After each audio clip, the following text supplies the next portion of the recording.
The mask never comes off. I wake at the third bell to the sound of prayers echoing from the vox grills built into every wall of my hab block. The Emperor protects, they say.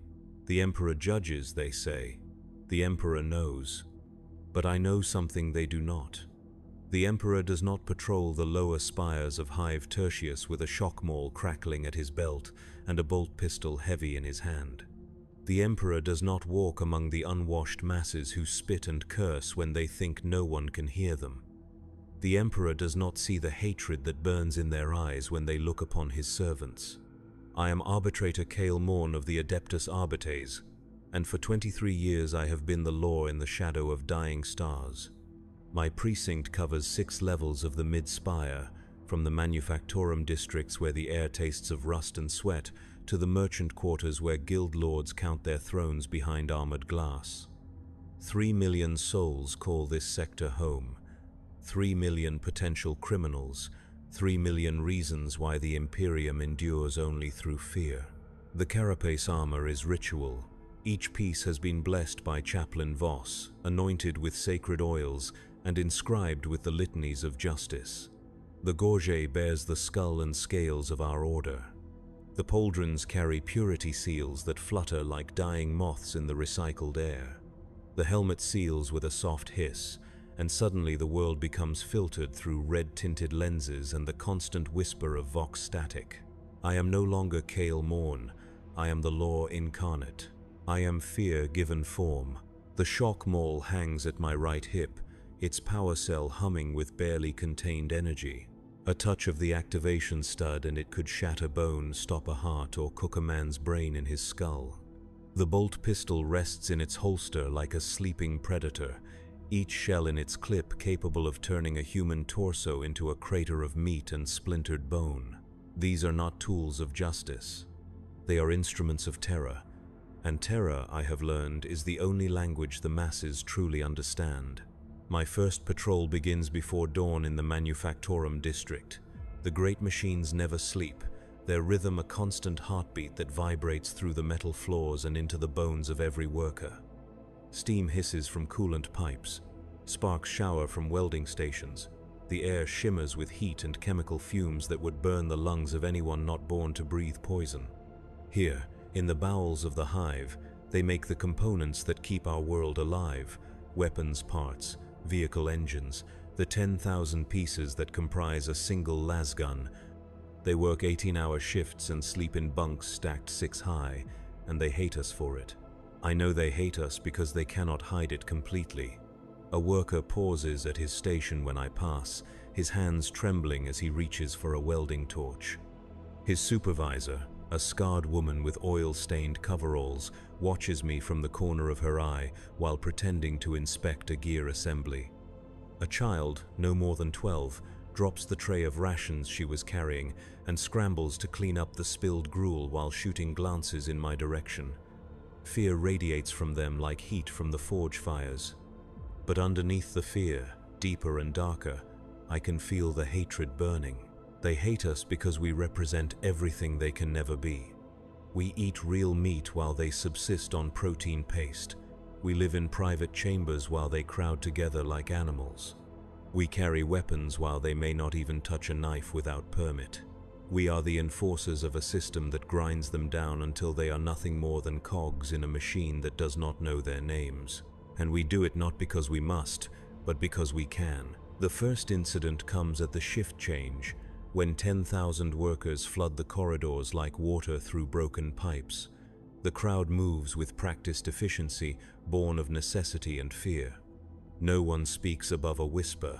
No one makes eye contact. No one wants to be noticed. But today, someone stumbles. He is old, this worker, 60 years or more, though in the hive such age is nearly impossible to reach without augmetic assistance. His left arm has been replaced with a crude mechanical substitute, and his eyes are clouded with cataracts from decades of chemical exposure. When the crowd surges around him, he falls. Nothing more than an accident, a moment of clumsiness brought on by exhaustion and age. He falls, and his mechanical arm strikes the ferrocrete with a sound like breaking bells. I could help him up. Any decent human being would help him up, but I am not human. I am the Arbites, I am the law, and the law does not show mercy to those who disrupt the peace. My shock maul is in my hand before I realize I have drawn it. The power field crackles to life with a sound like angry insects. The old man looks up at me from the floor, and I see something die in his eyes. Not hope. Hope died in him years ago. What dies is the last vestige of his dignity. Move along, I command, and my voice carries the authority of 10,000 years of imperial law. The crowd parts around the fallen man like oil around water. No one helps him. No one even looks at him. They have learned that to show compassion is to invite suspicion. To help the fallen is to risk falling yourself. The old man struggles to his feet, his mechanical arm whirring and clicking as servos strain against his weight. He does not look at me again. He knows better. He rejoins the crowd and is swept away like debris in a flood, and I holster my maul with a satisfaction that tastes like ash. This is what order looks like in the Imperium. This is what peace costs. One old man's dignity is a small price to pay for the compliance of 10,000 workers. Or so I tell myself as I continue my patrol. The merchant quarter is different. Here, the air is cleaner, filtered through expensive purification systems and scented with exotic incenses. The corridors are wider, the lighting warmer, the floors covered with imported carpets that cost more than a worker's lifetime wages. Guild merchants in fine robes conduct business behind reinforced glass while their private security watches from the shadows. These people do not hate us, they fear us, but it is a different kind of fear. It is the fear of those who have something to lose. A commotion draws my attention to a spice merchant's stall. Two men in guild colors argue with a woman whose clothes mark her as mid-hive nobility. The dispute appears to be over the price of saffron, that golden spice worth more than gold itself. The woman claims she has been overcharged. The merchants claim their prices are fair. Voices rise, accusations fly. In the lower hive, such a disagreement would already have ended in bloodshed. Here, they look to me for resolution, not because they trust my judgment, but because they fear my power. The woman expects me to side with her because of her station. The merchants expect me to side with them because of their guild connections. Neither understands that I will side with whichever option best serves the Imperium's interests. The spice in question is indeed overpriced, but only by the standards of the last century. Inflation is a constant in the Imperium, driven by endless war and the logistics of feeding a galaxy-spanning empire. The merchants are within their legal rights to charge whatever the market will bear. The woman is within her legal rights to refuse the purchase. Both are wasting my time with a dispute that serves no one but their own petty pride. The price stands, I declare, my voice carrying through the sudden silence that falls over the market. The woman's face flushes with indignation, but she does not dare argue. The merchants bow respectfully, but I see the relief in their eyes. Justice has been served, though no one is entirely satisfied. This too is the way of the Imperium. Perfect justice is impossible, but perfect compliance is achievable through the application of sufficient force. As I walk away from the spice merchant's stall, I catch a glimpse of something that stops me cold. A child, no more than 8 years old, watches me from behind her mother's robes. But it is not fear I see in her eyes. It is curiosity, wonder, perhaps even admiration. She sees the armor, the weapons, the symbols of authority, and she is not afraid. She is impressed. For a moment, I remember what it was like to be that child. I remember the day an arbitrator came to my school to speak about law and order. I remember the awe I felt as he spoke of justice and duty and service to the Emperor. I remember how proud I was when the aptitude tests marked me for Arbites training. I remember believing that I would make the galaxy a better place. The memory fades as quickly as it came, leaving only the taste of bitter irony. I nod to the child, a small gesture that sends her scurrying behind her mother's skirts. Even wonder can be dangerous in the wrong circumstances. Even children learn to fear those they once admired. My patrol continues through the residential sectors. where families crowd into hab blocks designed for half their number. The walls are thin, and privacy is a luxury few can afford.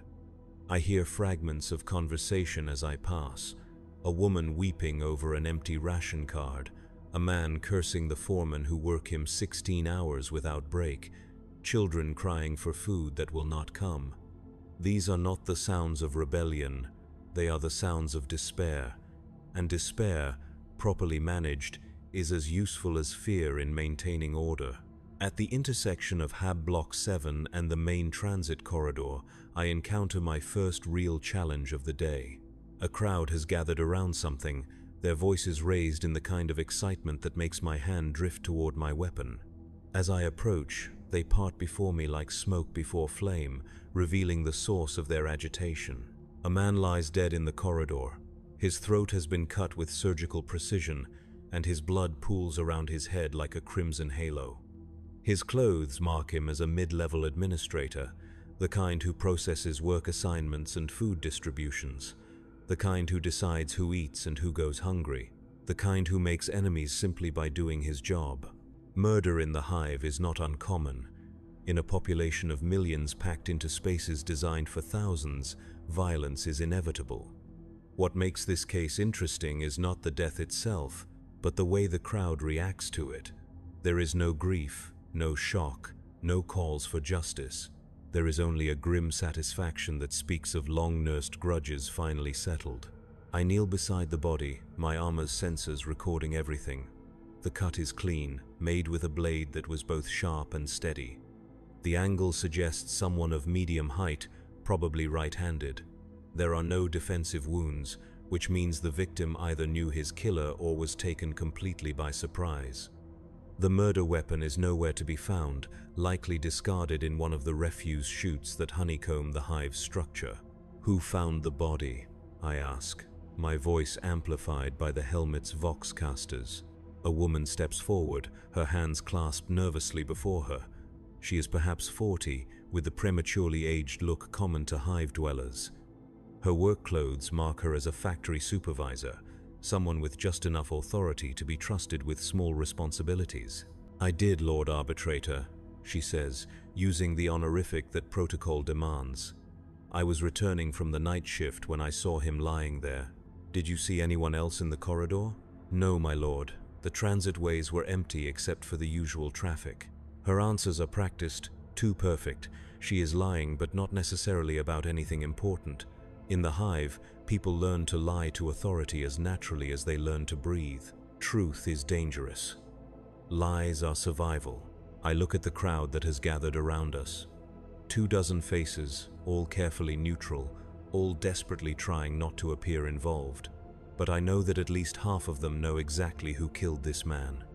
They might even approve of it. In their world, justice is not something dispensed by the Arbites. It is something taken by those with the courage to act. "This man was murdered," I announce, my voice carrying across the corridor.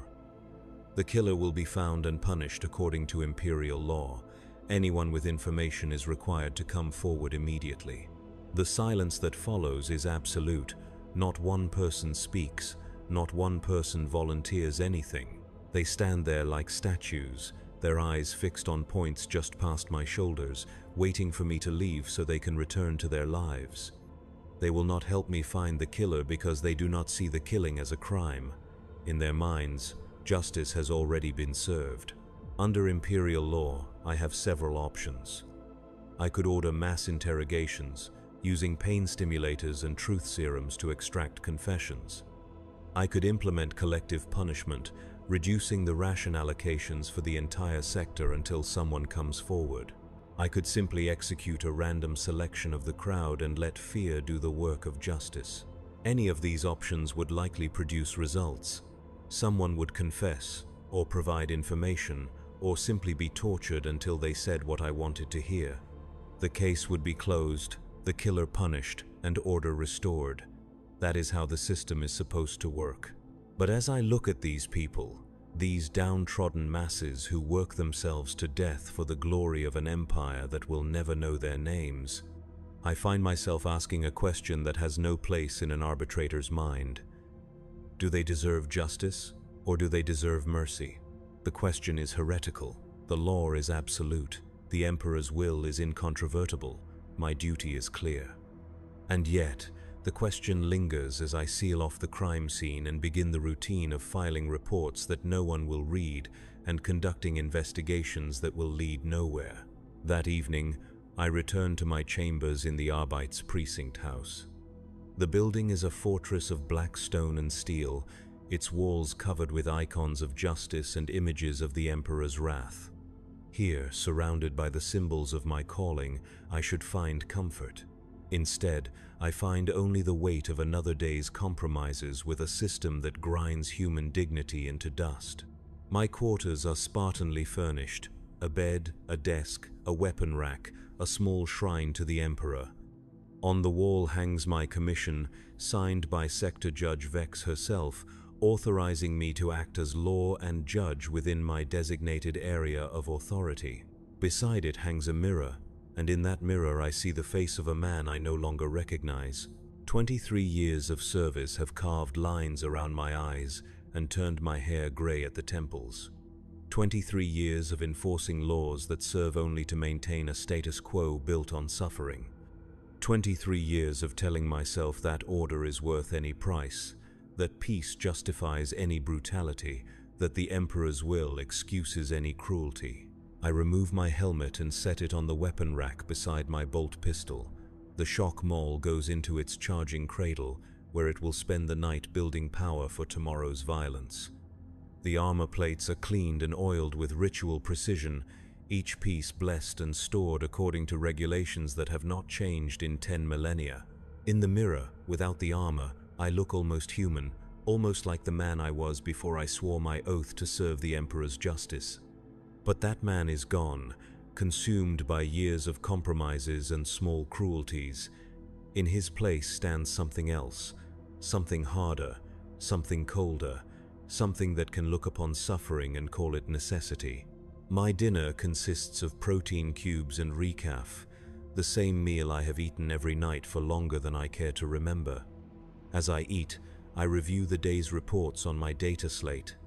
3 minor infractions processed with summary fines, 1 public disturbance resolved through intimidation, 1 unsolved murder that will join the thousands of other unsolved crimes in the precinct's files. Another successful day in service to the Imperium. But success feels like failure when measured against the faces I saw today. The old man who fell in the corridor, the child who looked at me with wonder before learning to be afraid. The crowd that stood silent around a dead administrator, their silence speaking louder than any confession. These are the people I have sworn to protect, but protection in the Imperium means something very different than it does in the stories told to children. Sleep comes hard, filled with dreams of faceless crowds and empty corridors. I dream of the mask that never comes off, even when I try to remove it. I dream of voices crying for justice in a language I have forgotten how to understand. I dream of a young man in training fatigues, proud to serve the Emperor's will, not yet understanding what that service would cost him. I wake to the sound of prayers and the weight of another day's duty pressing down on my chest like a gravestone. The second day begins with an alarm klaxon that splits the dawn like a blade. Riot in Sector 12. All units respond immediately. The voice of Watch Commander Brashen crackles through the Vox network, calm and professional despite the chaos erupting 6 levels below my position. I am dressed and armed within minutes, muscle memory guiding me through the ritual of preparation. Carapace armor blessed and sealed, shock maul charged and ready. Bolt pistol loaded with mass reactive shells designed to punch through heavy clothing and bone with equal efficiency. Helmet locked in place, transforming my vision into the red-tinted perspective of the law incarnate. The riot lift carries me down through the hive's layers like a drop of blood through arteries of steel. Each level tells its own story of decline. The upper spires gleam with polished metal and filtered air. The middle levels show the wear of constant use but maintain the pretense of civilization. The lower reaches grow darker, more crowded, more desperate with each passing floor. Sector 12 occupies the boundary between the manufacturing districts and the deep underhive, where those who have nothing left to lose make their homes in the shadows. Here, the ceiling presses down like the lid of a coffin, and the air tastes of rust and despair. The corridors are narrow, designed for utility rather than comfort, and lined with hab blocks that house families of 8 in spaces meant for 2.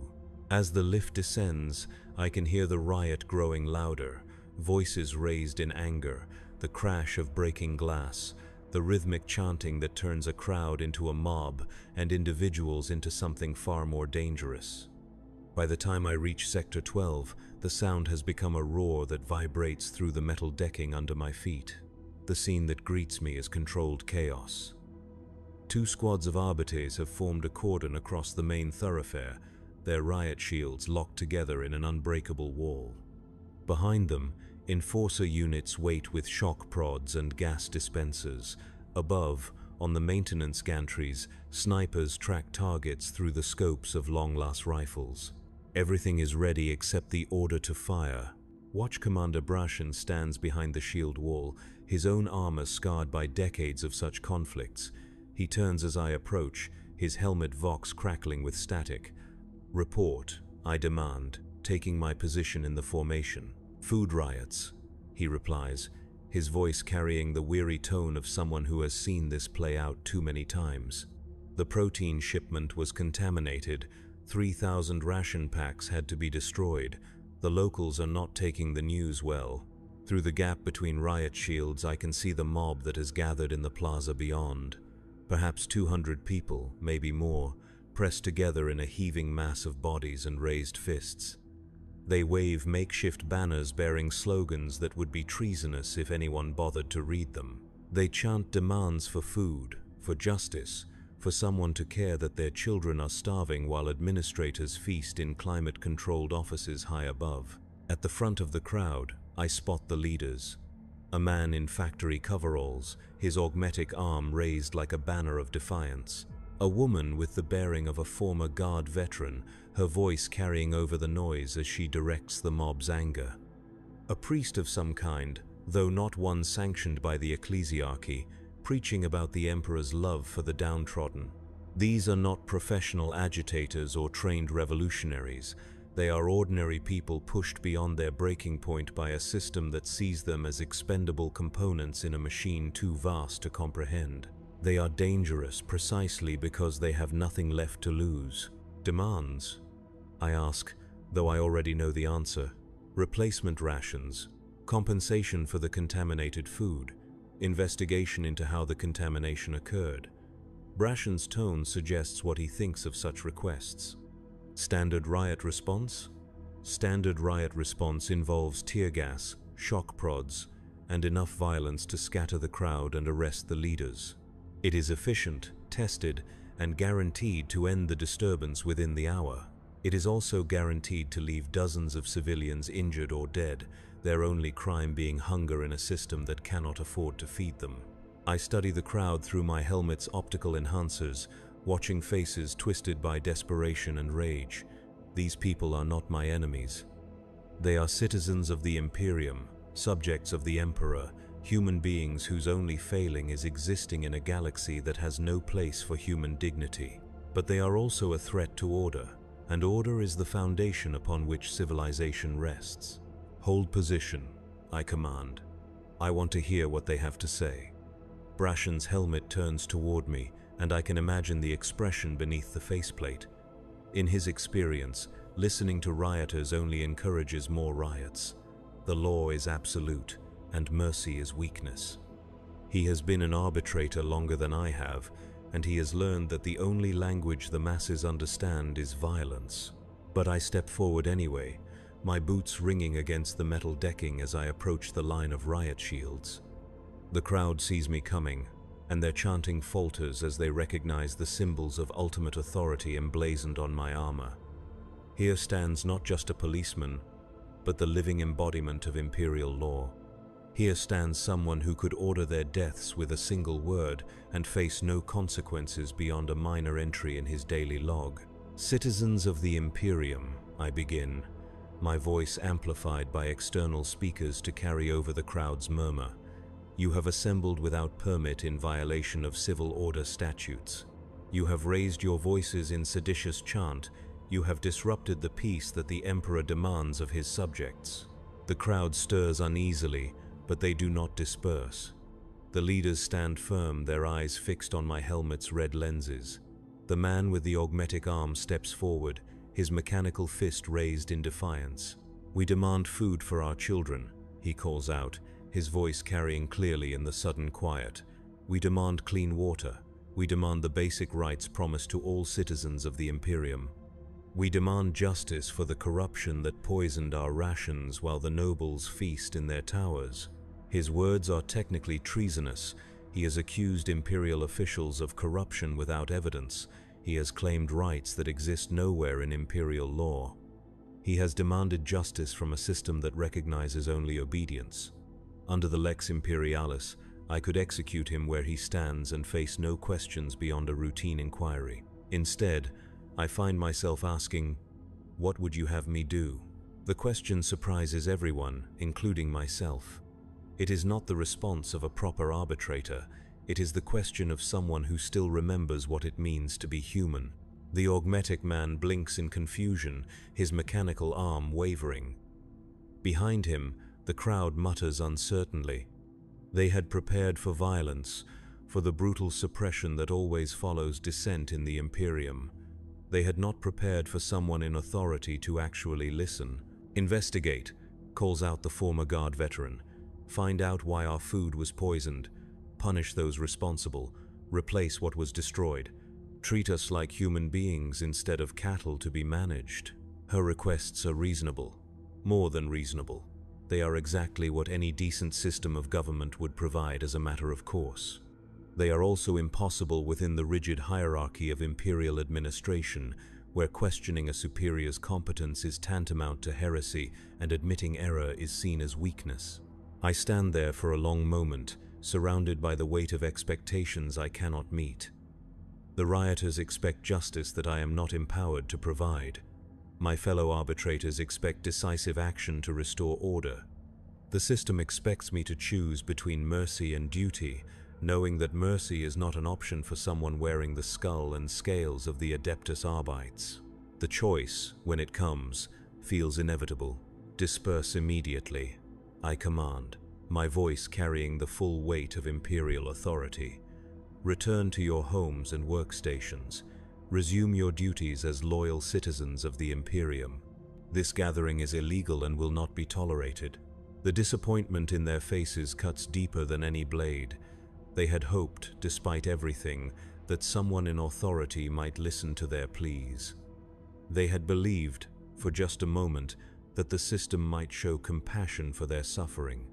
Now they understand that hope itself is a luxury they cannot afford. The augmetic man's shoulders slump in defeat.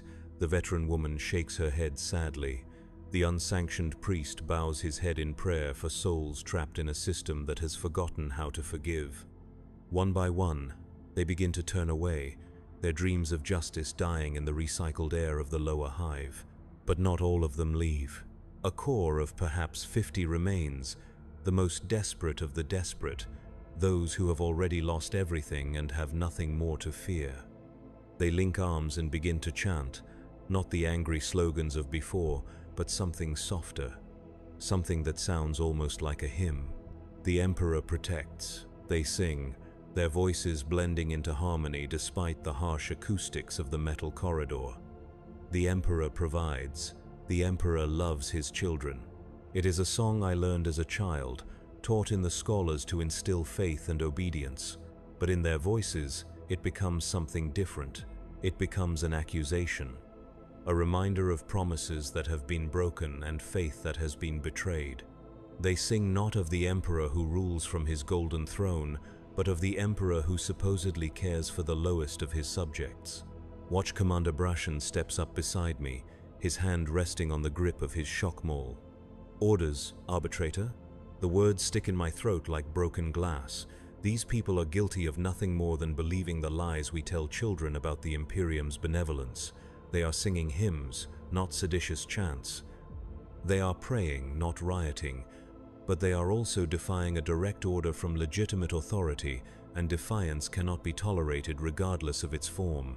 "Gas them," I whisper, the words barely audible even to myself. "Sir, deploy tear gas," I repeat, louder this time. "Disperse the remaining crowd. Arrest the leaders for incitement to riot." The order passes down the line like a disease, contaminating everyone it touches. Enforcer units move into position, their gas dispensers ready. Snipers adjust their aim to provide covering fire if the situation escalates. Medical teams prepare for casualties. The singing continues, even as the first canisters arc through the air and explode in clouds of choking white smoke. The hymn does not falter as men and women begin to cough and weep.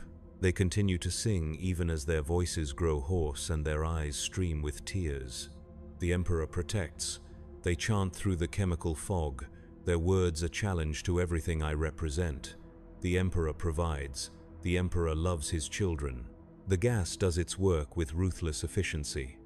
Bodies collapse, overcome by the toxic cloud that burns their lungs and blinds their eyes. The few who try to run are caught by enforcer teams and beaten to the ground with shock prods. The leaders are dragged away in neural restraints, their augmetics sparking as the containment fields disrupt their mechanical components. Within 10 minutes, the plaza is empty except for the unconscious forms of those who had sung hymns while authority broke their bodies. The riot is over. Order has been restored. The system has proven once again that it will not tolerate even the gentlest form of dissent.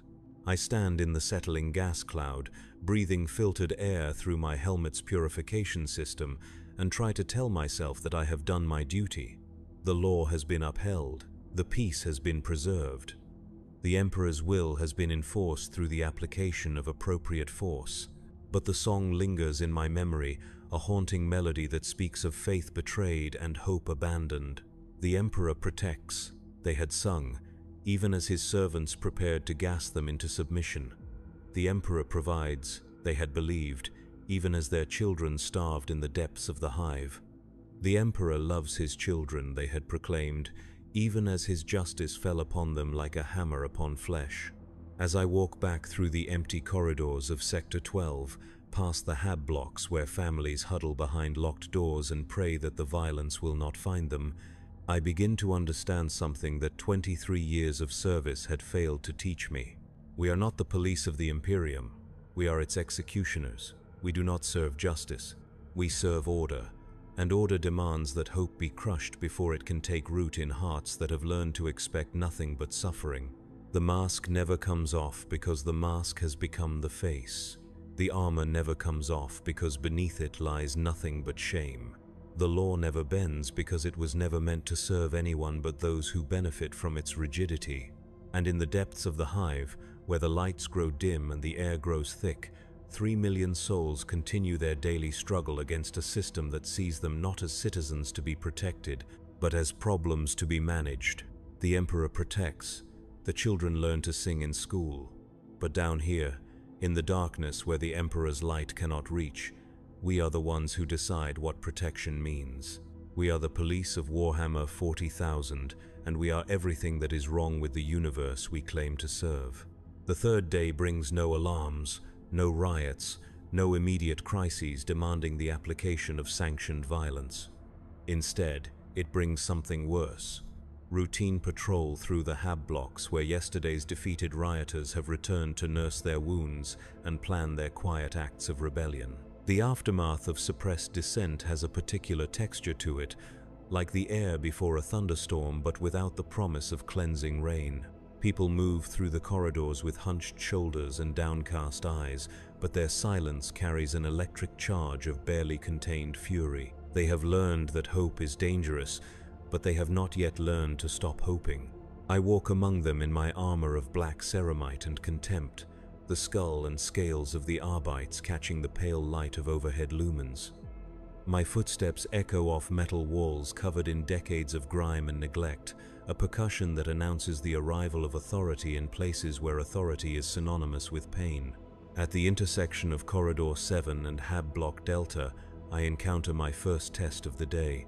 A woman sits on a folding stool beside a makeshift stall, selling items that skirt the edges of legality, recycled water filters that may or may not work, protein bars of questionable origin and even more questionable nutritional value, electronic components salvaged from industrial waste and repurposed for civilian use without proper imperial certification.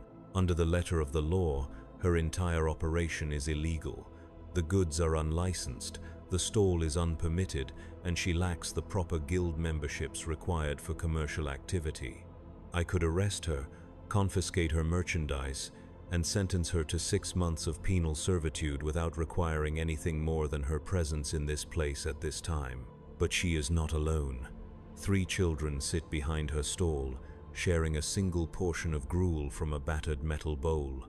Their clothes are patched and repatched, held together by thread and desperation. Their faces show the hollow-cheeked look of chronic malnutrition. Their eyes carry the particular brightness that comes from hunger that has lasted so long it has become a constant companion.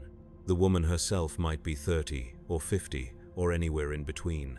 The hive ages people in ways that make chronology meaningless. Her hair is streaked with premature gray. Her hands show the calluses and chemical burns of factory work. Her eyes hold the exhausted resignation of someone who knows that each day survived is a small victory against impossible odds. She sees me approaching and begins to pack her goods with the quick efficiency of someone who has done this many times before. There is no panic in her movements, no desperate pleading for mercy. She knows the law as well as I do. She knows that what she is doing is illegal. She does it anyway because the alternative is watching her children starve while following regulations designed by people who have never wondered where their next meal will come from. "Citizen," I call out, my voice carrying the weight of absolute authority. She stops packing and looks up at me with eyes that hold neither fear nor hatred, only tired acceptance of whatever fate I choose to dispense. "Yes, Lord Arbitrator, your permit for commercial activity. It is not a question." We both know she has no permit. Permits cost money, require guild sponsorship, and involve background checks that would reveal her connection to yesterday's riot through her husband, the man with the augmetic arm who now lies unconscious in a detention cell 3 levels below. "I have no permit, my lord." Her honesty is either refreshing or damning, depending on perspective. A more experienced criminal would lie, produce forged documents, or at least attempt to bribe their way out of trouble. She simply states the truth and waits for judgment to fall. I look at the children behind her stall. The eldest cannot be more than 10. The youngest still has the soft features of infancy, despite the hunger that has already begun to sharpen her cheekbones. They watch me with the wariness of animals that have learned to fear predators, ready to run but too tired to move quickly. Under imperial law, I have not just the right but the duty to arrest this woman. Her crime is clear, her guilt established by her own admission. The sentence would be automatic: confiscation of goods, administrative fine equal to 6 months' wages, and imprisonment until the fine is paid. Since she obviously cannot pay such a fine, she would remain in custody indefinitely, her children left to survive on their own or enter the care of imperial orphanages that are little more than training camps for industrial servitude. This is what justice looks like in the Imperium. This is how order is maintained. This is the system I have sworn to uphold and defend. I reach for my shock maul, my fingers closing around the familiar weight of sanctioned violence. The woman's shoulders tense, but she does not flinch. She has made her choice and accepted its consequences. Her only concern now is for the children who depend on her illegal enterprise for their survival. But as my thumb hovers over the activation stud, I find myself looking not at a criminal but at a mother whose only crime is loving her children more than she fears the law. The shock maul remains in its holster, my hand falling back to my side with a weight that feels heavier than ceramite and steel. "Pack your stall," I command, my voice carrying none of its usual authority. "Move to a different location. Do not let me find you here again." The woman blinks in confusion, her hands frozen in the act of wrapping a water filter in recycled cloth. Behind her, the children look up with expressions of bewildered hope. This is not how encounters with the Arbites are supposed to end. "My lord," she whispers, as if afraid that speaking too loudly will break whatever spell has stayed my hand. "You heard me. Move along." She does not question the mercy she has been shown. Experience has taught her that gifts from authority are rare and fragile things, easily broken by too much scrutiny. Within moments, her stall is packed and she is hurrying down the corridor with her children trailing behind like a line of refugees fleeing disaster. I watch them disappear into the maze of side passages that honeycomb this section of the hive, and I try to tell myself that I have done the right thing, but right and wrong are luxuries that arbitrators cannot afford. There is only law and lawlessness, order and chaos, compliance and rebellion. By showing mercy, I have violated the very principles that keep the Imperium from collapsing into anarchy. Yet as I continue my patrol through the hab blocks, I find myself noticing things that I had trained myself to ignore. Children playing with toys made from industrial waste, their laughter a rare sound in corridors designed for function rather than joy. An elderly man teaching a group of youngsters to read using pages torn from technical manuals, their eager faces illuminated by the flickering light of a jury-rigged lumen strip. A woman tending to a makeshift garden in an abandoned storage alcove, coaxing life from soil that should not exist in the depths of a hive city. These are not the activities of criminals or rebels. They are the activities of human beings trying to maintain their humanity in a system designed to crush it. They represent hope, community, and the stubborn refusal of the human spirit to be reduced to mere components in an industrial machine. And I am the man sent to stop them. My vox bead crackles to life, dragging me back from dangerous thoughts to the immediate demands of duty. Watch Commander Brashen's voice cuts through the static with its usual professional detachment. "Arbitrator Morn, report to Sector 9 immediately. We have a situation requiring senior authority." Sector 9 sits at the junction between the residential hab blocks and the administrative district, where mid-level bureaucrats process the endless paperwork that keeps imperial civilization functioning. It is a place of grey corridors and grey people, where passion goes to die and creativity is strangled in red tape. If there is a disturbance here, it will not be the desperate violence of the food riots, but something more subtle and potentially more dangerous. The transit lift carries me up 3 levels, through layers of increasing bureaucratic importance. The corridors grow wider and better lit. The air becomes cleaner, filtered through purification systems that cost more than most workers earn in a lifetime. The people I pass wear the uniforms of clerks and administrators, their faces bearing the particular pallor of those who spend their lives under artificial light. I find the situation in Administrative Complex 7, a maze of cubicles and offices where the business of governance is conducted by people who will never see the consequences of their decisions. 3 Arbites have cordoned off a section of the main floor, their presence causing nervous murmurs among the administrators who pretend to work while stealing glances at the unfolding drama. At the center of the cordon stands a desk that has been overturned, its contents scattered across the floor in a pattern that speaks of deliberate vandalism rather than accidental damage. Papers bearing official seals lie torn and trampled. A cogitator terminal has been smashed, its screen dark and lifeless. And spray painted on the wall behind the desk, in letters 2 feet high and dripping red paint, are the words, "The Emperor weeps for his children." Watch Commander Brashen approaches as I survey the scene, his helmet reflecting the harsh overhead lighting. Even through the vox distortion, I can hear the satisfaction in his voice. "Vandalism and sedition, Arbitrator. The perpetrator left us quite a message." I study the graffiti more closely, noting the careful lettering and the quality of the paint used. This was not a random act of violence by someone pushed beyond their breaking point. This was planned, deliberate, and executed by someone with access to materials not available to ordinary citizens. Do we have the perpetrator? Detained in Conference Room 3, Junior Administratum Clerk Helena Voss, 26 years of age, exemplary service record, no prior infractions, claims she acted alone. Helena Voss. The name means nothing to me, but in the Imperium, individual names rarely matter. What matters is the threat she represents to the carefully maintained order that keeps billions of people compliant with a system designed to exploit them. Motive? claims her younger brother died of malnutrition while she processed food distribution requests from her desk, says she couldn't bear the irony anymore. The explanation strikes me like a physical blow. Here is someone who worked within the system, who believed in its fairness, who trusted that doing her job properly would somehow make things better. She had spent her days processing requests for food that would never come, approving distributions that would never happen, filing reports that no one would ever read.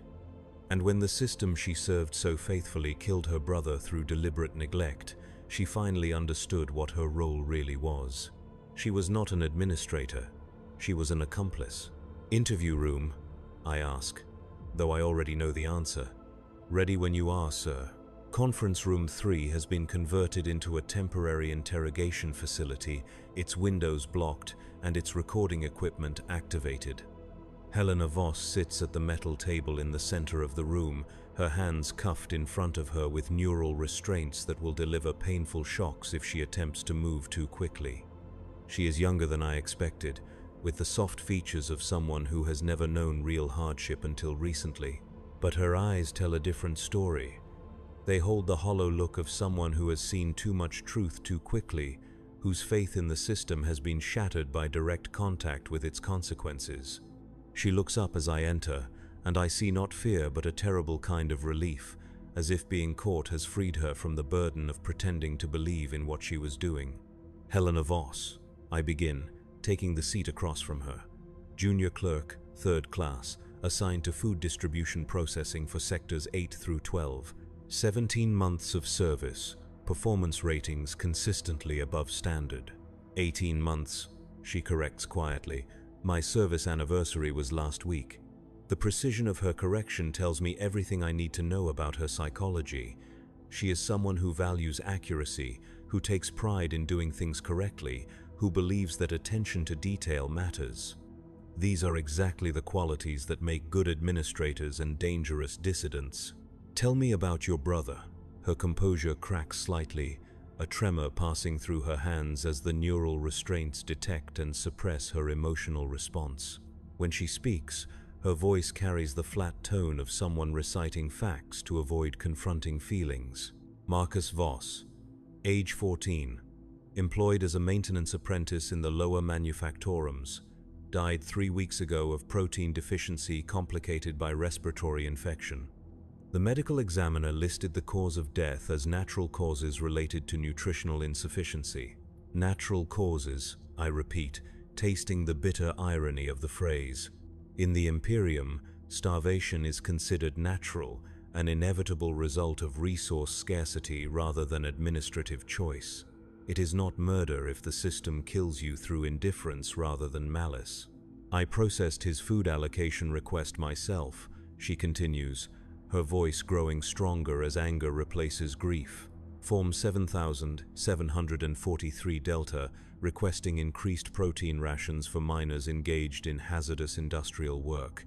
The request was approved at 3 levels, stamped and filed properly. Assigned requisition number 445,581 Gamma. But the food never came. The food never came.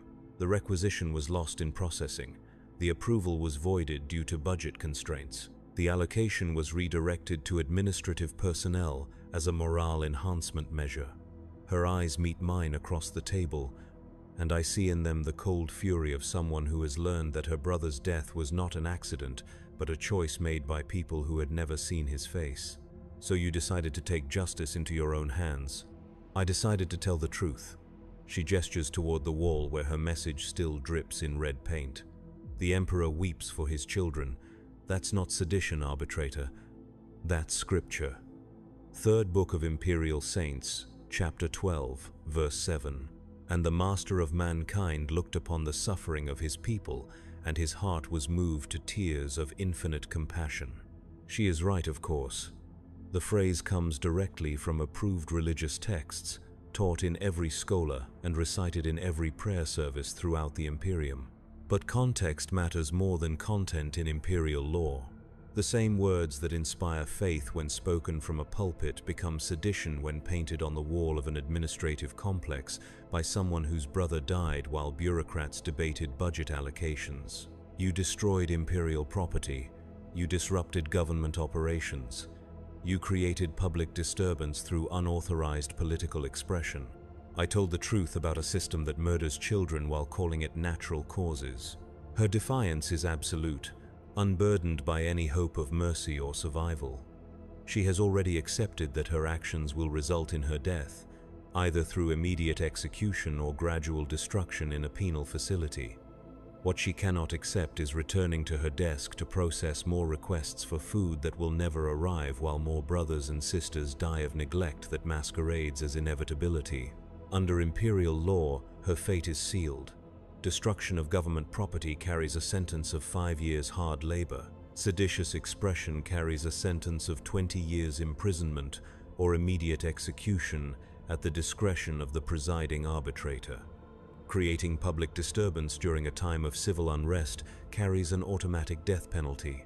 But as I look at this young woman who destroyed her life and career to speak a single moment of truth, I find myself questioning not her guilt but the system that made her crime necessary. She is guilty of vandalism, but the Imperium is guilty of murder. She is guilty of sedition, but the Imperium is guilty of betraying every promise it makes to its citizens. She is guilty of disturbing the peace, but what peace can exist in a system built on the deliberate starvation of children? Arbitrator? Watch Commander Brashen's voice crackles through my vox bead. Do you require assistance with the interrogation? I key the transmitter with a hand that feels heavy as lead. Negative. Continue securing the scene. I'll handle the prisoner processing. Helena Voss watches me with eyes that hold no illusions about her fate. She knows what happens to people who speak truth to power in the Imperium. She has probably processed the death certificates herself, filed under natural causes or administrative necessity, or the 100 other euphemisms used to disguise state-sanctioned murder. You could have kept quiet, I tell her, though I'm not sure if it's an accusation or an observation. You could have transferred to a different department, requested reassignment, found a way to avoid confronting the truth about what your job really was. I could have, she agrees, but then I would have been complicit in the murder of the next child who died while I processed forms for food that would never come. How many brothers and sisters would I have to watch die before I admitted that I was part of the machine that killed them? Her question hangs in the air between us, unanswered and unanswerable, because the truth is that I have been asking myself the same question for 23 years, and I have never found an answer that lets me sleep peacefully. How many riots have I suppressed to maintain order that benefits only those who never see its cost? How many desperate people have I arrested for the crime of trying to feed their families? How many small acts of human kindness have I crushed in the name of regulations designed by people who mistake cruelty for strength? The mask never comes off because underneath it lies the face of a man who has spent his life serving a system that destroys everything it claims to protect.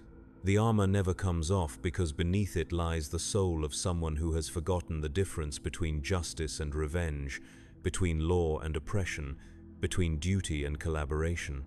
I stand up from the table, my ceramite boots ringing against the metal floor like bells tolling for the dead. Helena Voss watches me with something that might be compassion, as if she understands the weight of the choice I am about to make. The charges against you are serious, I begin, my voice carrying the formal cadence required by imperial legal protocol. Under the authority vested in me by the Adeptus Arbites and the will of the Emperor himself, I find you guilty of destruction of imperial property, seditious expression, and disturbance of the peace.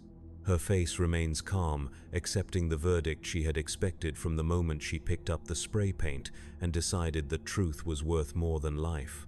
However, I continue, and the word hangs in the air like a prayer, given the extenuating circumstances of your case and your previously exemplary service record, I am commuting your sentence to administrative punishment.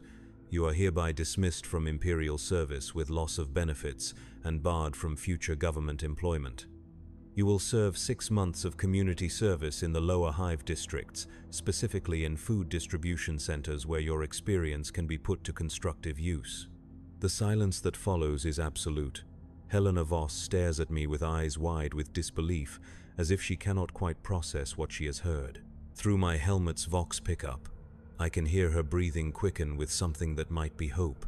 "Arbitrator," she whispers. "I don't understand." "The Emperor weeps for his children," I reply, echoing the words she had painted on the wall. Perhaps it's time someone listened to his tears. I key my Vox transmitter and contact Watch Commander Brashen. The prisoner has been processed and sentenced to administrative punishment. Release her to community service supervision. Case closed. The questions I hear in Brashen's response tell me that my decision will not go unexamined. There will be reports to file, justifications to provide, explanations to give to superiors who measure success by the weight of punishment dispensed rather than the quality of justice served. But as I watch Helena Voss walk out of the interrogation room, her step lighter despite the uncertain future that awaits her, I find that I do not care about the consequences of my choice. For the first time in 23 years of service, I have acted like a human being rather than an instrument of oppression. The mask may never come off, but perhaps, for just a moment, I have remembered what lies beneath it. The fourth day begins with a summons to the precinct fortress, that black monolith of imperial justice that rises from the heart of the administrative district like an accusation made of stone and steel. The message arrives at the third bell, carried by a servo skull whose hollow eye sockets regard me with the cold indifference of mechanical duty. Arbitrator Kale Morn. It intones in the flat monotone of Vox synthesis. You are commanded to appear before Sector Judge Vex at the sixth bell for review of recent case dispositions. Failure to comply will result in disciplinary action under Article 7 of the Arbites Code. The Emperor protects. The servo skull hovers for a moment, its anti-grav motors whining softly, before turning and disappearing into the labyrinthine corridors of the hive. I watch it go with a growing sense of inevitability, knowing that my moment of mercy has not gone unnoticed by those who measure justice in terms of fear dispensed and order maintained. Sector Judge Vex is a legend within the Arbites, a woman who has served the Emperor's law for longer than most people have been alive. She has presided over thousands of cases, condemned millions to death or servitude, and never once shown mercy to those who challenge imperial authority. Her reputation for absolute adherence to the letter of the law is matched only by her contempt for weakness in any form. The fortress itself embodies her philosophy, all harsh angles and unforgiving surfaces designed to remind visitors that they stand in the presence of absolute power. Gothic arches soar overhead like frozen screams. Gargoyles carved in the likeness of the Emperor's enemies watch from every corner with eyes that seem to follow movement with predatory interest. The very air tastes of incense and fear, a combination that has flavored this place for centuries. I make my way through corridors that I have walked 1,000 times before, past the holding cells where the enemies of order await their fate, past the courtrooms where justice is dispensed with mechanical efficiency, past the armories where instruments of law enforcement wait in pristine rows like soldiers at attention. Judge Vex's chambers occupy the highest level of the fortress, their windows offering a panoramic view of the hive city that stretches to the horizon in all directions. From here, the Imperium subjects look like insects, tiny figures scurrying through canyons of metal and stone according to patterns too vast for any individual mind to comprehend. It is a view designed to remind visitors of their place in the cosmic order and of the power wielded by those who sit in judgment over millions. The judge herself sits behind a desk carved from a single piece of black marble, its surface inlaid with silver representations of the scales of justice and the skull of imperial authority. She does not look up as I enter, her attention apparently focused on the data slate that glows with soft blue light before her. But I know she is aware of my presence, cataloging my posture, my bearing, my worthiness to serve as an instrument of her will. Judge Vex is ancient by any reasonable measure, her face lined with decades of rendering harsh verdicts and harder choices. Her hair is white as bleached bone, pulled back in a severe style that emphasizes the sharp angles of her cheekbones and jaw. Her eyes are the pale blue of winter sky, cold and seemingly capable of seeing through flesh and bone to the soul beneath. When she finally speaks, her voice carries the authority of someone who has never doubted her right to decide who lives and who dies. Arbitrator Morn, 23 years of exemplary service to the Emperor's law, commendations for valor in the Sector Rebellion of 987, recognition for exceptional performance during the purge of Hab Block Tertius, a record unblemished by compromise or weakness. She pauses, allowing the weight of my past achievements to settle between us like a foundation upon which judgment might be built. Until yesterday, the word falls like a blade, cutting through any illusion I might have harbored that my recent decisions had gone unnoticed. Judge Vex finally looks up from her data slate, those winter-pale eyes fixing on mine with uncomfortable intensity. Tell me about Helena Voss.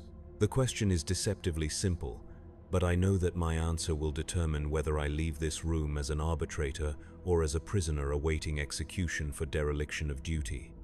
The facts of the case are clear and undisputed. Helena Voss committed acts of vandalism and sedition.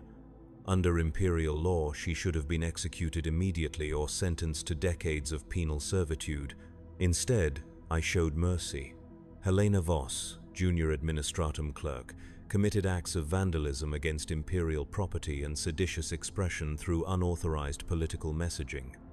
I found her guilty of all charges and sentenced her to 6 months of community service in recognition of her previously exemplary record and the extenuating circumstances of her case. Extenuating circumstances. Judge Vex repeats the phrase as if tasting something unpleasant. Elaborate. The defendant's brother died of malnutrition while she processed food distribution requests as part of her official duties. Her actions, while illegal, were motivated by grief and frustration with a system that she felt had failed her family. Grief and frustration. Another pause, another taste of distaste. And these emotional states, in your judgment, justify leniency toward acts of sedition and destruction of government property. The trap is carefully laid, but I can see its edges clearly enough. Judge Vex wants me to admit that I allowed personal feelings to override legal requirements, that I placed mercy above duty, that I have proven myself unfit to serve as an instrument of imperial justice. The correct answer is to confess my error, accept whatever punishment she deems appropriate, and promise never again to let weakness influence my judgment. But I find myself thinking of Helena Voss walking out of the interrogation room with hope in her eyes for the first time in months. I think of the children huddled behind their mother's illegal stall, their faces bright with the possibility that authority might show compassion. I think of the old man who fell in the corridor and the dignity that died in his eyes when I drew my shock maul.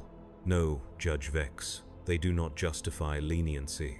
Her eyebrows rise slightly, the only sign of surprise she allows herself to show. However, I continue, they do justify questioning whether the law as written serves the Emperor's true will or merely the convenience of those who administer it. The silence that follows is profound, broken only by the distant hum of air recyclers and the soft whisper of data processing from the fortress's machine spirit. Judge Vex leans back in her chair, her pale eyes never leaving mine, as if trying to determine whether I have spoken heresy or simple truth. Explain. The single word carries the weight of command, but also something else. Curiosity, perhaps. Or the faint possibility that even someone as rigid as Judge Vex occasionally questions the system she serves with such absolute devotion. Helena Voss served the Imperium faithfully for 18 months. She processed food distribution requests with accuracy and efficiency that exceeded performance standards. She believed in the system she served, trusted that her work made a difference in the lives of imperial citizens. I pause, choosing my words carefully. What I say next will either vindicate my actions or condemn us both. When her brother died of starvation while food allocation requests sat approved but unprocessed on administrators' desks, she learned that her faith had been misplaced. She discovered that the system she served so loyally was designed not to help imperial citizens, but to create the illusion of help while maintaining profitable inefficiency. You speak of the imperial administration as if it were some criminal enterprise rather than the divine machinery of the emperor's will. I speak of a specific case where administrative incompetence resulted in the death of a 14-year-old boy whose only crime was believing that the Imperium would honor its obligations to its citizens. Judge Vex stands and walks to the great windows that dominate one wall of her chambers. Below us, the hive stretches away in every direction, millions of souls packed into spaces designed for thousands, their lives governed by regulations they cannot understand and decisions made by people they will never meet. Do you know what I see when I look out these windows, arbitrator? No, Judge. Order. Millions of individuals living and working according to patterns established by 10,000 years of imperial law. They wake at prescribed times, work at assigned tasks, consume allocated resources, and sleep in designated spaces. They do this not because they choose to, but because the law requires it, and we enforce that requirement. She turns back to face me, her expression unreadable. That order is not maintained through kindness, Morn. It is not sustained by mercy or compassion or the other soft virtues that make people feel better about themselves. It is maintained through fear. Fear of punishment, fear of authority, fear of the consequences that follow disobedience. And what happens when that fear becomes hatred? The question slips out before I can stop it, revealing thoughts I had not meant to voice. But Judge Vex does not react with anger or surprise. Instead, she returns to her desk and picks up another data slate, this one glowing with red priority markers. Hatred, properly managed, can be as useful as fear. More useful, in some circumstances. Hatred directed at external enemies unifies populations. Hatred directed at specific individuals can be channeled into productivity. Hatred directed at abstract concepts like injustice or corruption can be safely ignored as long as it does not translate into action. She activates the data slate's holographic display, and the air above her desk fills with images that make my blood run cold. Surveillance footage from the lower hive, showing crowds gathering in hidden spaces. Audio recordings of conversations that skirt the edges of sedition. Personnel files of individuals whose loyalty ratings have declined in recent months. What cannot be tolerated is hope. Hope that things might change. Hope that authority might show weakness. Hope that the system might bend to accommodate individual needs rather than collective requirements. The images shift and focus, showing me faces I recognize. The woman with the illegal stole, the former guard veteran who had spoken at the food riot. The unsanctioned priest who had led prayers during the gas attack, all of them flagged for surveillance, their activities monitored, their associates documented. Your mercy toward Helena Voss was observed by 17 Imperial citizens who witnessed her arrest and release. Word of your leniency has spread through the lower levels like a contagion, inspiring hope in places where hope has been successfully suppressed for decades. New images appear in the holographic display, graffiti similar to Helena's message appearing on walls throughout the residential districts. Small acts of defiance that would normally be ignored, suddenly becoming patterns of coordinated resistance. People gathering in groups to discuss grievances they had previously accepted as inevitable. Hope, Arbitrator Morn, is a luxury that the Imperium cannot afford, not because hope is evil, but because hope leads to expectations. Expectations lead to demands. Demands lead to resistance. And resistance leads to the kind of chaos that destroys civilizations. I watch the surveillance footage play out in front of me, seeing the consequences of my moment of mercy spreading through the hive like cracks in a dam. Judge Vex is right, of course. By showing compassion to Helena Voss, I have inspired others to believe that authority might be reasoned with, that the system might respond to appeals for justice. It is a beautiful and terrible thing to witness. People who had accepted their suffering as inevitable are beginning to imagine that it might be changed. Workers who had never questioned their conditions are starting to ask why they must endure what others do not. Children who had been taught to fear authority are beginning to wonder if authority might sometimes be wrong. What would you have me do? Judge Vex deactivates the holographic display, and the evidence of my crime disappears back into digital storage. But the weight of what I have seen continues to press down on my chest like a gravestone. Helena Voss will be transferred to a maximum security penal facility for the remainder of her natural life. The surveillance footage of her release will be explained as a clerical error that has been corrected. Those who witnessed her lenient treatment will be questioned to ensure they understand that no mercy was actually shown. And me? You will continue in your duties as before, but you will understand that mercy is not an option available to servants of imperial justice. The law is absolute not because it is perfect, but because alternatives to the law are invariably worse. She returns to her desk and picks up a different data slate, one that glows with the soft green of approved operations. Tomorrow you will lead a pacification sweep through the residential sectors where hope has begun to take root. You will arrest those who have been inspired by your moment of weakness. You will demonstrate that the Imperium's justice is as implacable as its enemies claim, and as merciless as its survival requires. The orders are clear, unambiguous, and utterly without compromise. I will take my fellow arbitrators into the lower hive and crush the spark of hope that my mercy has kindled. I will arrest the innocent along with the guilty, the dreamers along with the rebels, the children who believe in justice along with the adults who have learned to expect none. Yes, Judge.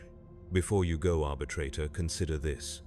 The Emperor sits upon his golden throne not because he is kind, but because he is necessary.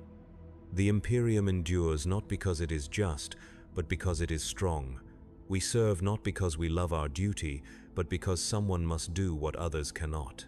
I bow and turn to leave, but her voice stops me at the door. The mask never comes off, Morn. Not because we enjoy wearing it, but because the face beneath is too terrible for ordinary mortals to bear. Remember that when you begin to question whether mercy has a place in imperial justice. The corridor outside her chambers feels different as I walk back through the fortress, past the holding cells and armories and courtrooms where the machinery of oppression continues its eternal work. The Gothic arches seem to press down more heavily. The gargoyles seem to watch with more malevolent interest.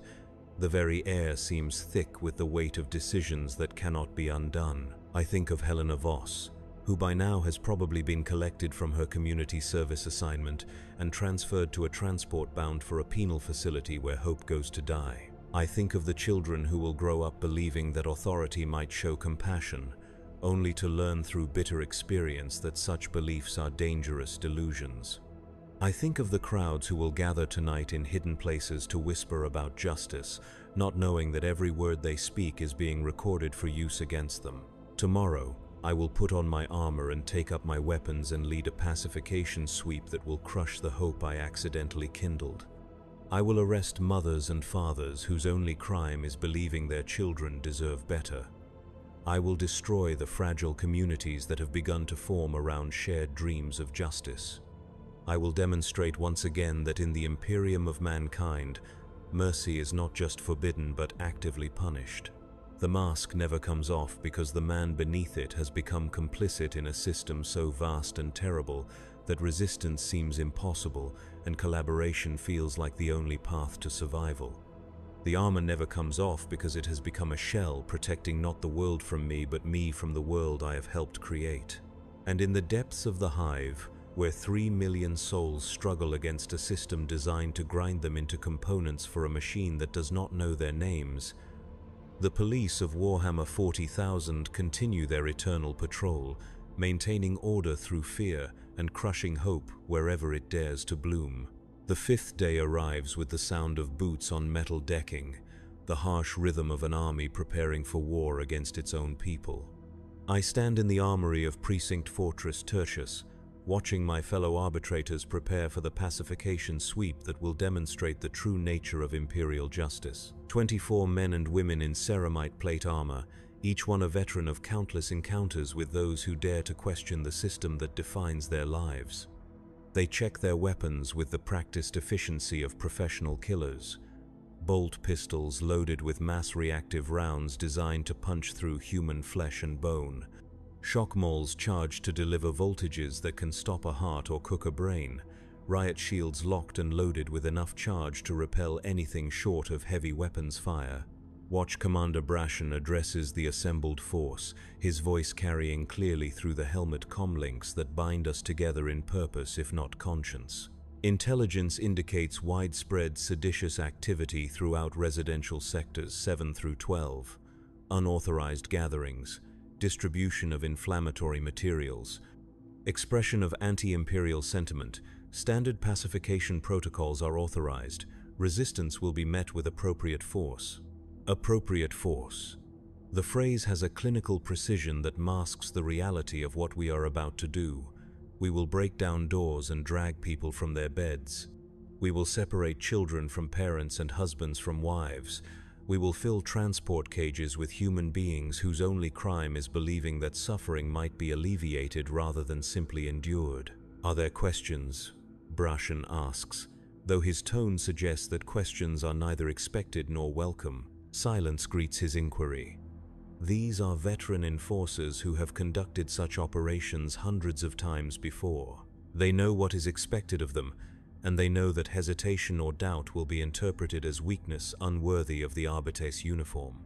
But I find myself raising my hand anyway, a gesture that draws surprised looks from my colleagues. Arbitrator Morn?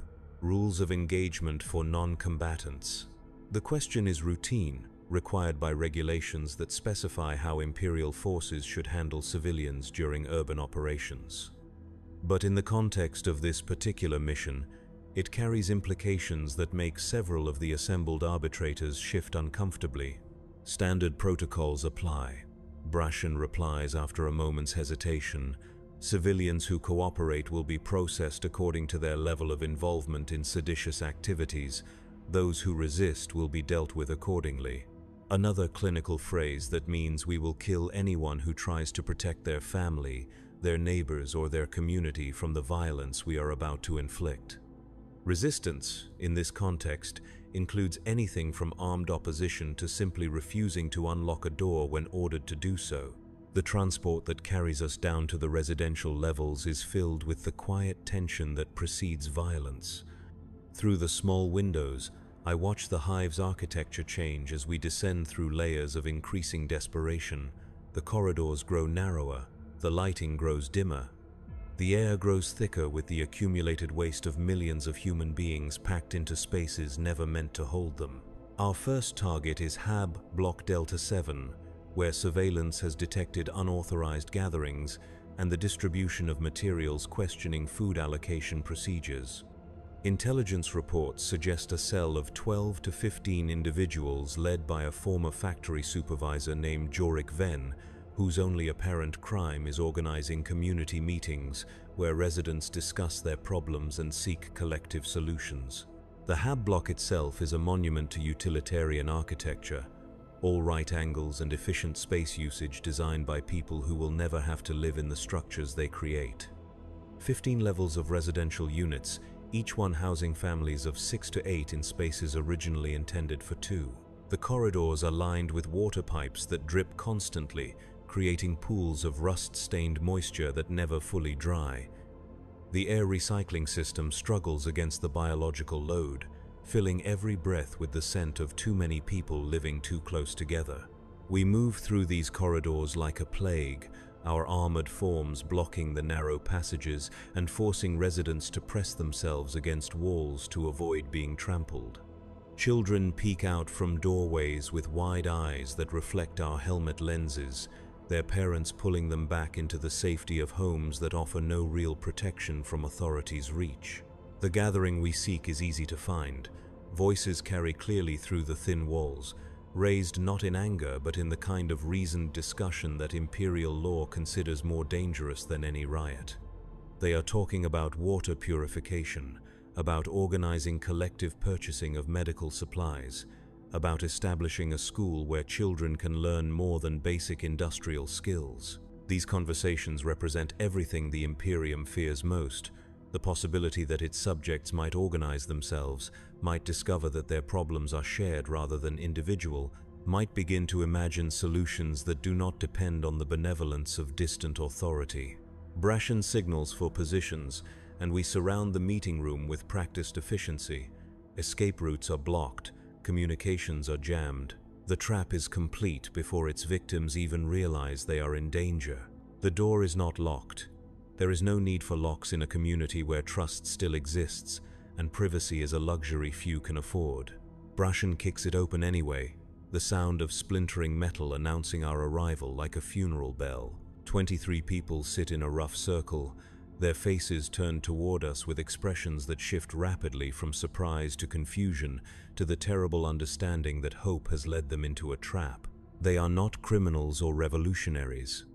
They are mothers and fathers, workers and retirees, young people and old, united only by the belief that they might make their lives marginally better through collective action. At the center of the circle sits Jorik Ven, a man of perhaps 50 with the scarred hands of someone who has spent his life working with dangerous machinery.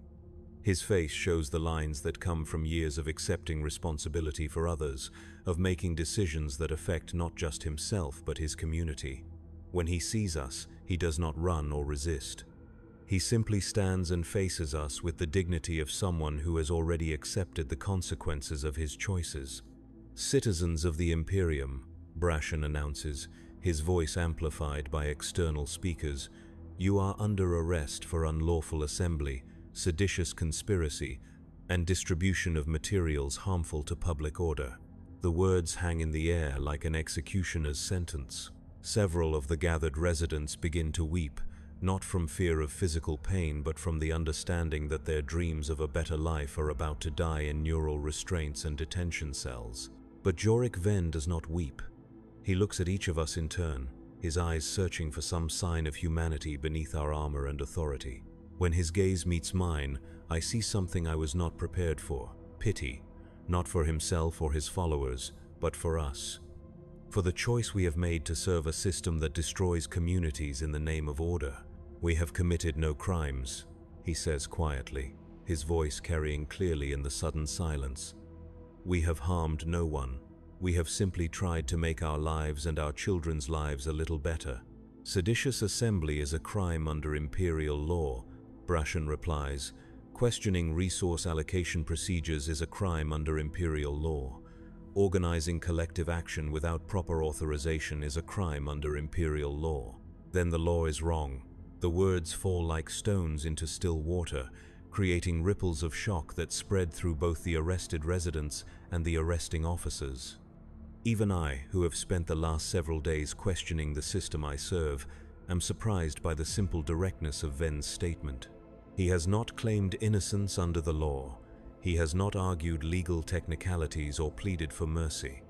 He has simply stated what everyone in this room knows but no one has dared to say, that a law which criminalizes hope and community is fundamentally illegitimate regardless of the authority that enforces it. "Gag him," Brashen orders, his voice tight with anger at the audacity of someone who would question imperial law so directly. "Process the lot of them for transport to detention facilities." The next hour passes in a blur of neural restraints and identification procedures, of tears and protests that go unheeded, of human dignity systematically stripped away in the name of maintaining order. The residents of Hab Block Delta 7 are loaded into transport cages like livestock being shipped to slaughter, their only crime being the belief that they might improve their circumstances through cooperation rather than resignation. But Jorik Ven's words continue to echo in my mind as we move to our next target. The law is wrong. Not technically incorrect or poorly applied, but fundamentally, morally wrong. A law that makes criminals of people who simply want to live with dignity, a law that equates hope with sedition and community with conspiracy. Our second target is a food distribution center where someone has been providing extra rations to families with children, violating allocation procedures designed to ensure that resources are distributed according to bureaucratic efficiency rather than human need. The perpetrator is a woman named Sarah Chen, a distribution supervisor whose 20 years of faithful service have apparently been contaminated by dangerous compassion. We find her at her post, continuing to work even though she must know that her crimes have been discovered. She processes ration cards with the same careful attention to detail that has marked her entire career, making notations in ledgers that will outlast her by decades, ensuring that the business of feeding the masses continues even as authority prepares to punish her for feeding them too well. When she sees us approaching, she does not flee or resist. She simply finishes the transaction she was processing, hands the completed ration card to the citizen who was waiting for it, and then turns to face judgment with the calm acceptance of someone who has chosen principle over survival. "Sarah Chen," I announce, my voice carrying the weight of imperial authority, "you are under arrest for violation of resource allocation protocols and unauthorized distribution of imperial property." "I gave extra food to hungry children," she replies simply. "If that is a crime worthy of death, then your system is the one that should be on trial."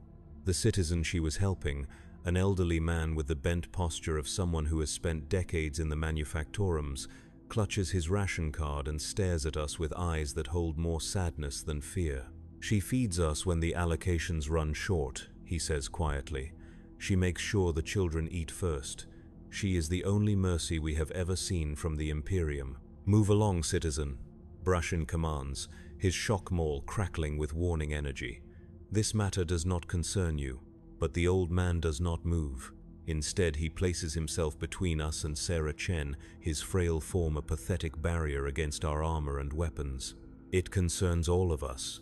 She is not a criminal. She is the only decent person in this entire system, and you are going to destroy her for showing kindness." Others begin to gather, drawn by the commotion or by some instinct that tells them something important is happening. A crowd forms around us, not threatening or violent, but simply present, witnessing, bearing silent testimony to what imperial justice looks like when it encounters ordinary human goodness. The situation is escalating beyond the parameters of a simple arrest. These people are not armed rebels or dangerous dissidents. They are citizens of the Imperium who have been pushed to the breaking point by watching authority punish compassion while rewarding cruelty. But their mere presence constitutes a threat to public order, and threats to public order must be suppressed regardless of their moral justification. "Disperse immediately," Brashin orders, his voice amplified to carry over the murmur of the growing crowd. "Return to your homes and duties. Anyone remaining in this area after 1 minute will be arrested for unlawful assembly." The crowd does not disperse. If anything, more people arrive, drawn by words spreading through the hab blocks that someone is finally standing up to authority, that the system's victims are refusing to scatter like frightened animals. They link arms and begin to sing, the same hymn I heard during the food riot days ago. "The Emperor protects." Their voices blend together in harmony despite the harsh acoustics of the distribution center. "The Emperor provides." The Emperor loves his children. But this time, the hymn sounds different. This time, it sounds like an accusation, a reminder of promises broken and faith betrayed. They are not singing about the emperor who rules from his golden throne, but about the emperor who supposedly cares about the least of his subjects, who weeps for their suffering, who wants them to live with dignity rather than merely survive. "Gas them," Brashin orders, his patience finally exhausted. "Clear the area and arrest anyone who resists." The gas canisters arc through the air like falling stars, exploding into clouds of choking white smoke that burn the eyes and sear the lungs. But this time the crowd does not scatter immediately. They continue to sing even as their voices grow hoarse, continue to link arms even as their bodies convulse with chemical irritation.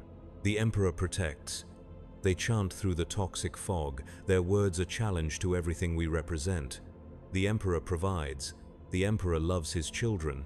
I watch through my helmet's optical filters as enforcement teams move in with shock prods and neural restraints, beating down anyone who tries to maintain their position. The old man who had defended Sarah Chen falls first, his frail body no match for ceramite armor and sanctioned violence. Sarah Chen herself is dragged away in restraints that spark against her skin with each involuntary movement.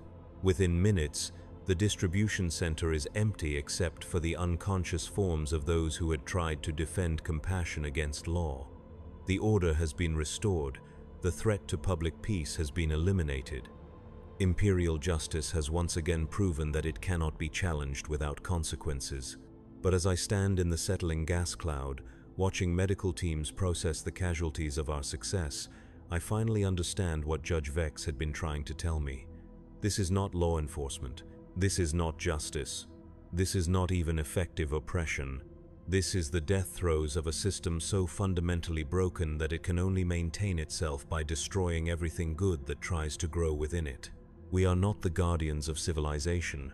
We are its gravediggers, working tirelessly to bury any hope that things might be different. The mask never comes off because there is no longer anything human underneath it. The armor never comes off because it has become our skin, fused with flesh that has forgotten how to feel anything but the weight of another day's complicity in our own damnation. And in the depths of the hive, where 3 million souls struggle against a system designed to crush them into compliance, the police of Warhammer 40,000 continue their eternal patrol, maintaining order through violence and ensuring that hope remains the most dangerous contraband in the galaxy. The sixth day brings no orders, no alarms, no immediate crises demanding the application of sanctioned force.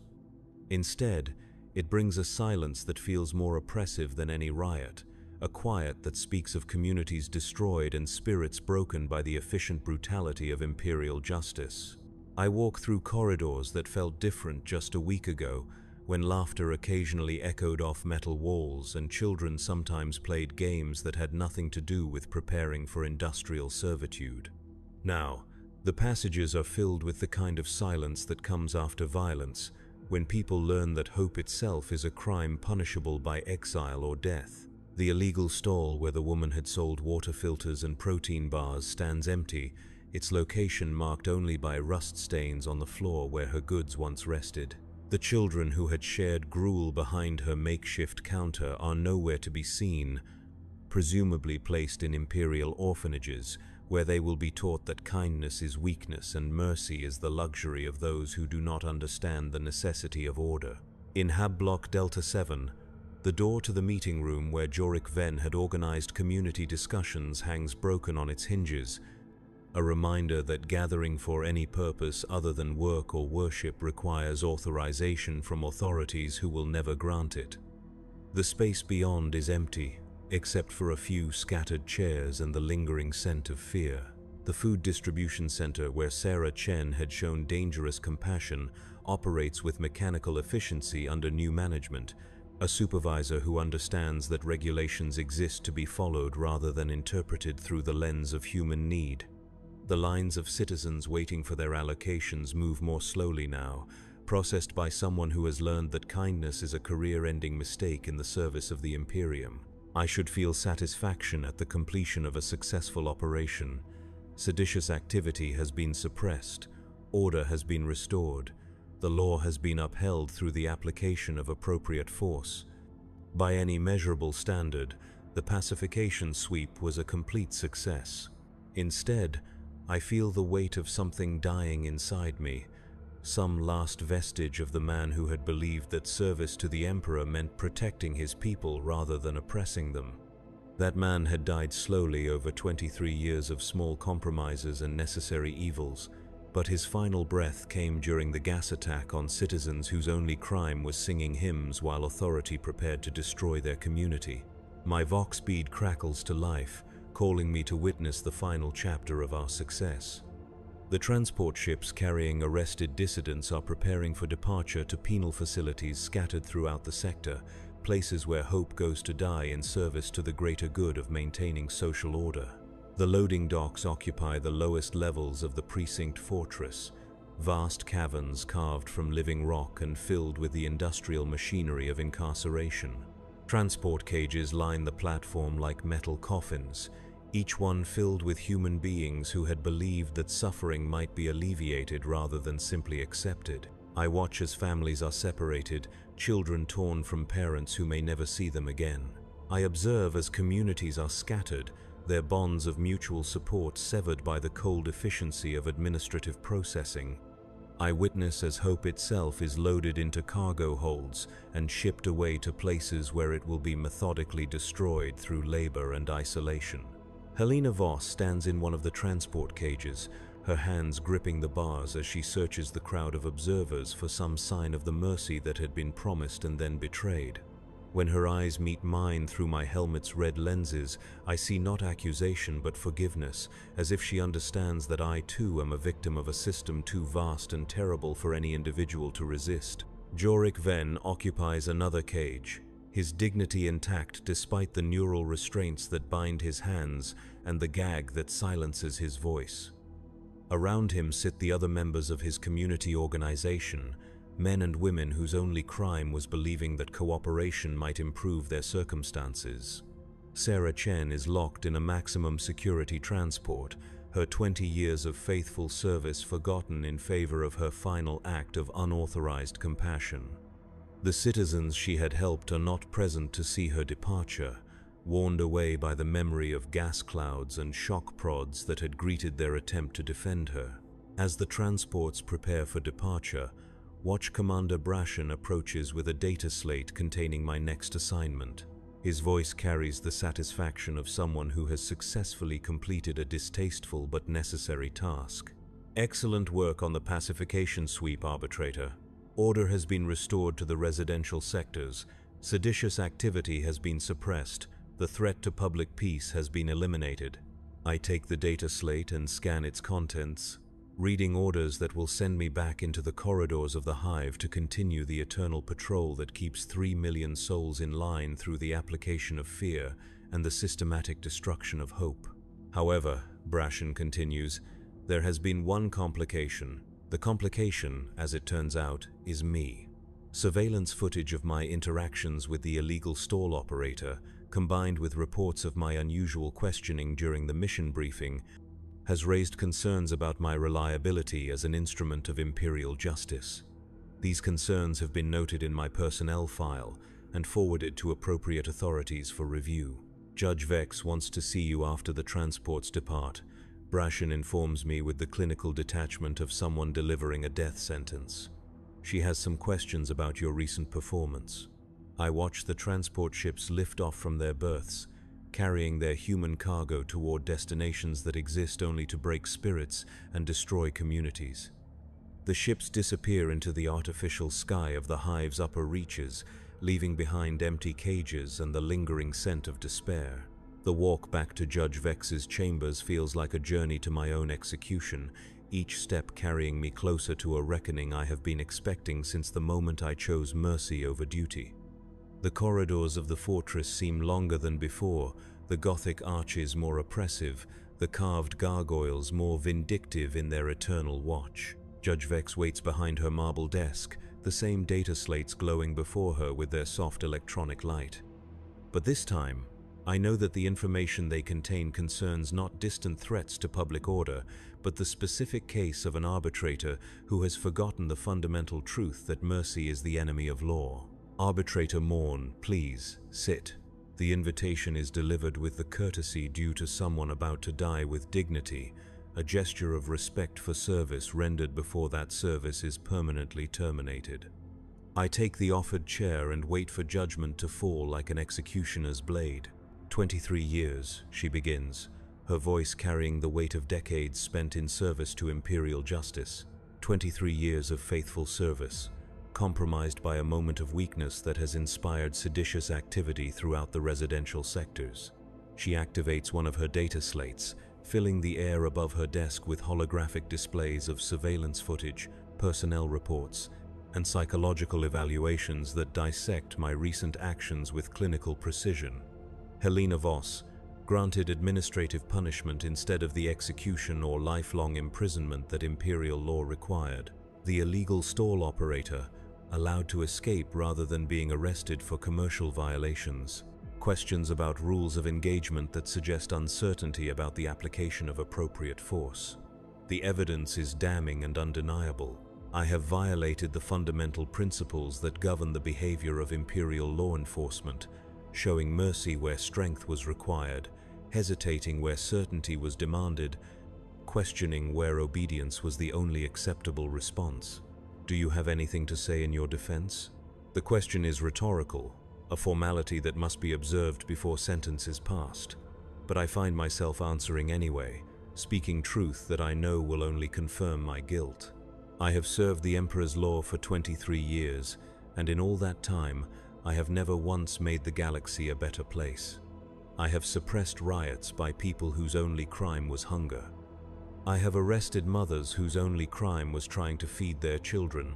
I have enforced regulations designed by people who mistake cruelty for strength and oppression for order. Judge Vex listens without interruption, her pale eyes fixed on mine with the intensity of someone cataloging the symptoms of a terminal disease. I became an arbitrator because I believed in justice, but there is no justice in a system that criminalizes hope and punishes compassion.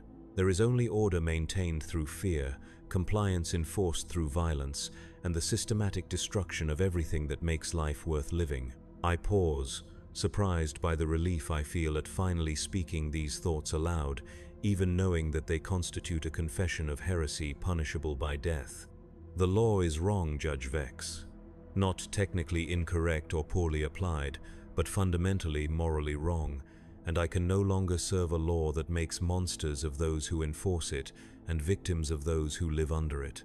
The silence that follows is profound, broken only by the distant hum of air recyclers and the soft whisper of data processing from the fortress's machine spirit. Judge Vex deactivates her holographic display and leans back in her chair, studying me with eyes that have seen too much truth over too many years. Do you know why the Imperium exists, arbitrator? The question is unexpected, a philosophical inquiry rather than the practical matters of guilt and punishment I had anticipated. To serve the Emperor's will? No. The Imperium exists because the alternative to the Imperium is extinction. Not just death, but the complete annihilation of human consciousness in a galaxy filled with entities that view our species as either food or entertainment. She stands and walks to the great windows that overlook the hive city, her silhouette dark against the artificial sky beyond. You speak of hope as if it were a virtue rather than a weapon turned against those who dare to feel it. You speak of compassion as if it were strength rather than weakness that invites exploitation by enemies who understand only power. Her reflection in the window shows an expression of infinite weariness, as if she is tired of explaining truths that should be obvious to anyone who understands the nature of the universe. The law is not wrong, Morn. The law is necessary. Harsh, yes, cruel perhaps, but necessary in ways that those who live under its protection can never fully understand. She turns back to face me, and I see something in her eyes that I had never noticed before. Doubt. Not about the righteousness of imperial law, but about the cost of enforcing it on people who deserve better than the universe they were born into. However, you are also not wrong. The system we serve does indeed make monsters of its enforcers and victims of its subjects. That is the price of survival in a galaxy where the alternative to monstrous order is beautiful chaos that leads inevitably to extinction. Judge Vex returns to her desk and picks up a final data slate, one that glows with the soft amber of sealed orders. You are being transferred, arbitrator, effective immediately. Your new assignment will take you far from the residential sectors where your moment of mercy has inspired dangerous hope among the masses. The transfer orders assign me to the outer hive, to the industrial zones where humans work alongside servitors and machines in conditions that make the residential sectors seem luxurious by comparison. Here, hope died so long ago that mercy would be seen not as inspiration but as madness. You will find your new posting educational. The citizens you will be policing have learned truths about imperial benevolence that make your recent crisis of faith seem quaint by comparison. Perhaps exposure to their reality will remind you why the law must be absolute, even when that absolutism seems cruel to those who have never seen true cruelty. I take the transfer orders with hands that feel steady for the first time in days. This is not the execution I had expected, but it is still a kind of death. The man who had believed that service to the Emperor meant protecting his people will not survive in the outer hive, where protection means ensuring that desperate people do not interfere with industrial production. One final question, Judge. Why show me mercy when I showed it to others? The question seems to surprise her, as if mercy is a concept she had not considered in the context of our interaction. Because, Arbitrator Morn, someone must remember what we have lost in order to survive. Someone must carry the weight of what we might have been, even as we do what we must be. Your moment of weakness serves a purpose in the greater design of imperial justice, even if that purpose is simply to remind us that we are still human beneath the armor we can never remove. I stand to leave, but her voice stops me at the door one final time.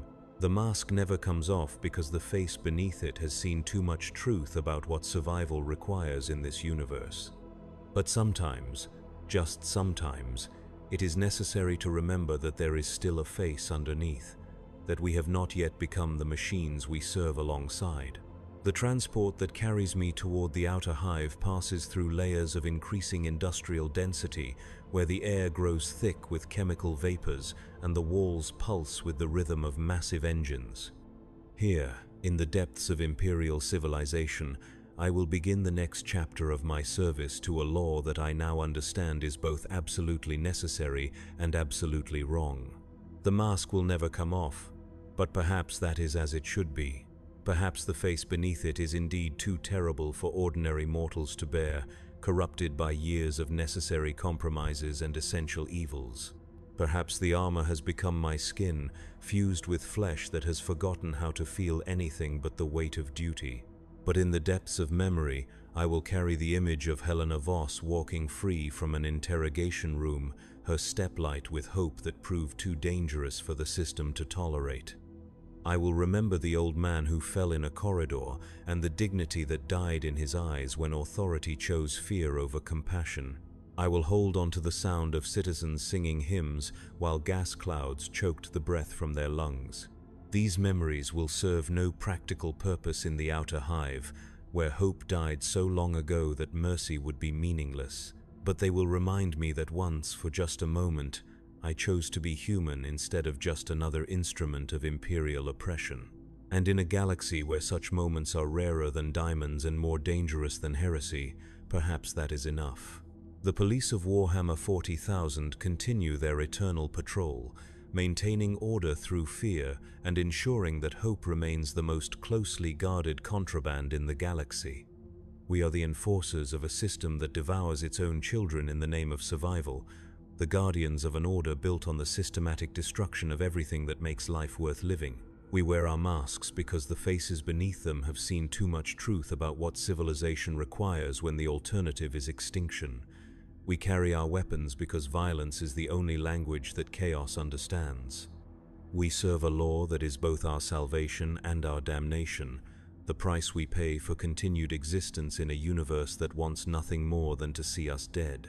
The Emperor protects, as the children learn to sing in school, but down here, in the darkness where his light cannot reach, we are the ones who decide what protection means. We are the price of order in a galaxy gone mad. We are the necessary evil that keeps billions alive by ensuring they never truly live. And somewhere in the outer hive, where hope goes to die and dreams are recycled into industrial lubricant, a new chapter begins in the endless story of what justice means when survival is the only law that matters.